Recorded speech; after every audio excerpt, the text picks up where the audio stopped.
Sa pool sa CCTV ang pagpanuli sa duha ka lalaki sulod sa usa ka convenience store sa video. Alas 11:34 sa buntag dihang gisulod ang maong establishmento. Kita sa CCTV si alias Perlin nga nagbantay sa tindahan dihang kalit ni sulod ang duha ka lalaki nga pulos nakasuot og itom nga sanina.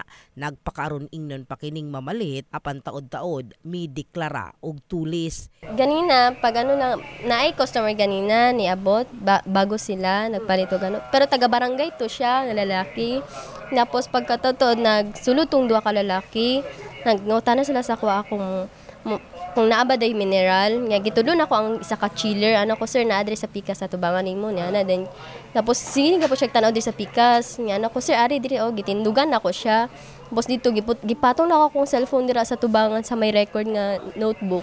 Niana din siya sa kuha nga, niana din ko nga, sir ako man ang cellphone, ana din siya sa kuha nga, na hold up ni, gipagawas din niya iyang baril, tapos mo to, gipasulod niyang isa niya kakauban dira sa pikas counter. Nga, ana siya, dili lang daw kung magsaba. Butyag sa tag-iya sa convenience store nga si Munien Mayo, mukabat sa 5,000 pesos ang kinatibuk ang nadagit sa mga kawatan sa pagpanuli sa iyang tindahan. Sulod diri ko ng kwarta.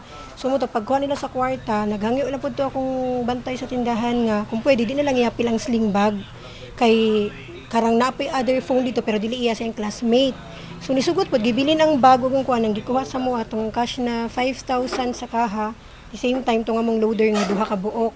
Kasamtangan, paday nang gihimong investigasyon sa insidente apan giangko ni Police Captain Danny Balupinios, hepe sa San Isidro Police Station, nga dako og tabang kanila ang klaro nga kuha sa CCTV camera sa insidente sa pagpanuli sa tindahan. Ang suspect nato karon padayon pa nato nga ginailhan pamagi sa ilahang mga statement.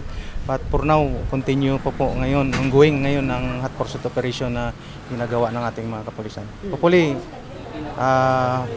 ma-identify or mahuli natin yung mga suspect. Pahimang nausab ni Balupino sa mga establishmento nga naa sa iyang lugar nga ginsakupan nga pakusgan pa ang seguridad aron malikayang mabiktima sa mga kawatan.